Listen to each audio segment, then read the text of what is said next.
मंदिर में अगर दिया लगाने जा रहे हो, बाती लगाई है आपने मंदिर के अंदर, तो कुछ देर बैठिए, कुछ देर स्मरण करिए। हमारे यहां तो यहां तक कहा गया है कि किसी मुर्दे को अगर जलाया भी जाता है तो कभी गोल बत्ती नहीं लगती। आप मटके के पास में, परिंदे के पास में, जल के पात्र के पास में कोई भी अगर दिया लगाएंगे तो वहां गोल बत्ती रखकर लगाएंगे तो घर में लक्ष्मी नहीं टिकेगी। कई लोग कहते हैं कि परिंदे के पास, मटके के पास में, पानी के स्रोत के पास में जहां जल भरते हैं, हंडा रखते हैं, टंकी रखते हैं, वहां पर मटके के पास बत्ती लगाओ, दिया लगाओ, पितर शांत रहेंगे। तो पितरों को शांत करो, मना नहीं है, पर दिया लगाने का नियम है कि पितरों को अगर आप दिया लगा रही हो मटके के पास, परिंदे के पास, या अमावस्या के दिन पितरों के लिए अगर दीप लगा रही हो तो गोल बत्ती अगर लगाओगी तो कार्य कभी सफल नहीं होगा। घर में लक्ष्मी नहीं टिकेगी, संपदा नहीं रहेगी, घर में कोई ना कोई बीमार पड़ा ही रहेगा।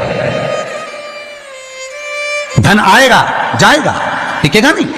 इसलिए पितरों के लिए अगर दिया लगाना है, पूर्वजों के लिए दिया है, तो कपाल क्रिया तक रुकना पड़ता है कि थोड़ा रुकिए, कोई पीछे से आकर कुछ करना जाए। दीप जलाने थोड़ी देर रुकिए, और दीप का भी नियम है महाराज, दीप का भी नियम।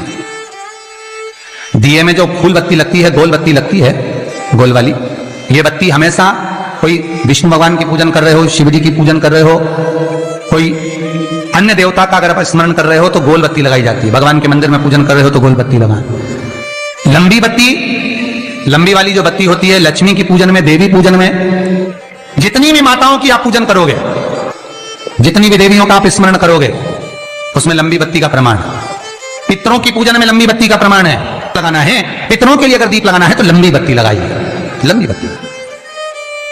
महाराज लंबी बत्ती का प्रमाण हमारे यहां शास्त्र का, गोल बत्ती का प्रमाण। और सुंदर चरित्र कहा, यदि आपके जीवन में बहुत ज्यादा लक्ष्मी से तकलीफ है, कष्ट बहुत ज्यादा है, या संबंध खराब हो रहे हैं, बहू और बेटों के संबंध खराब हो रहे हैं, अदालत में बात चली गई कि लड़की और लड़के का तलाक होने वाला है, बहू अपने घर जाकर बैठ गई, आने को तैयार नहीं है, जमाई अपने घर रह गया, लड़की को लाने को तैयार नहीं है,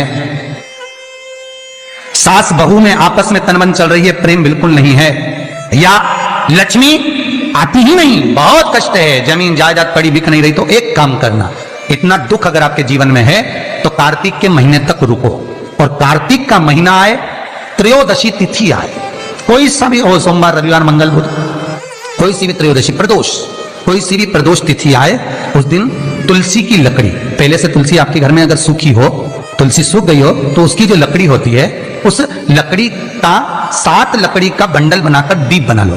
लकड़ी का दीप मतलब लकड़ी, पतली पतली डालियों को लेकर कच्चे सूत से उसको बांध दो, और बांधकर घी में डुबक दो।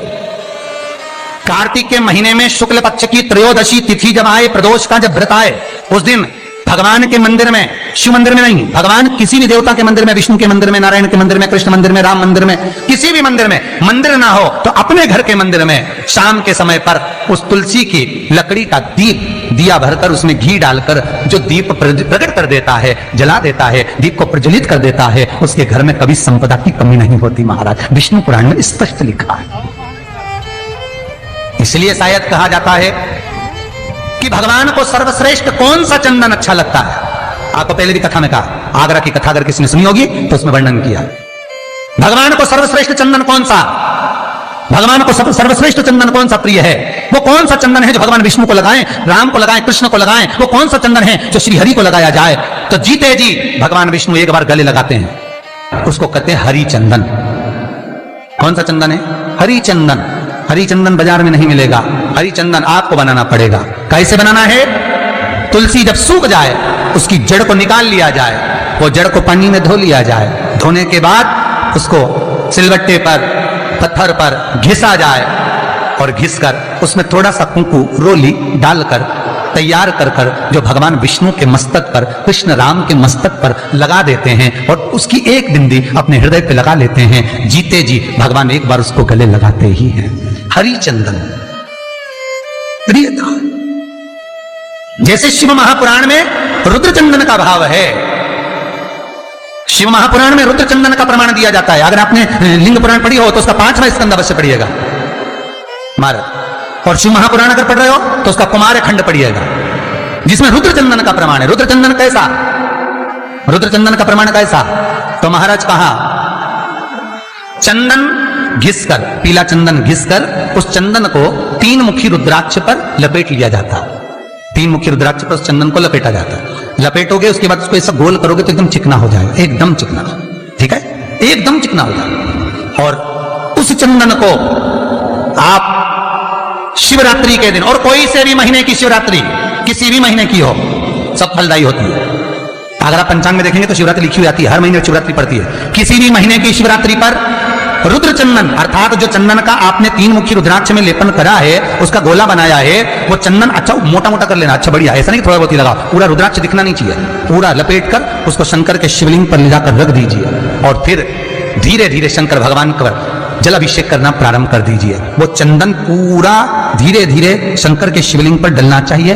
शंकर के मूल मंत्र श्री शिवाय नमस्तुभ्यं का जाप करिए।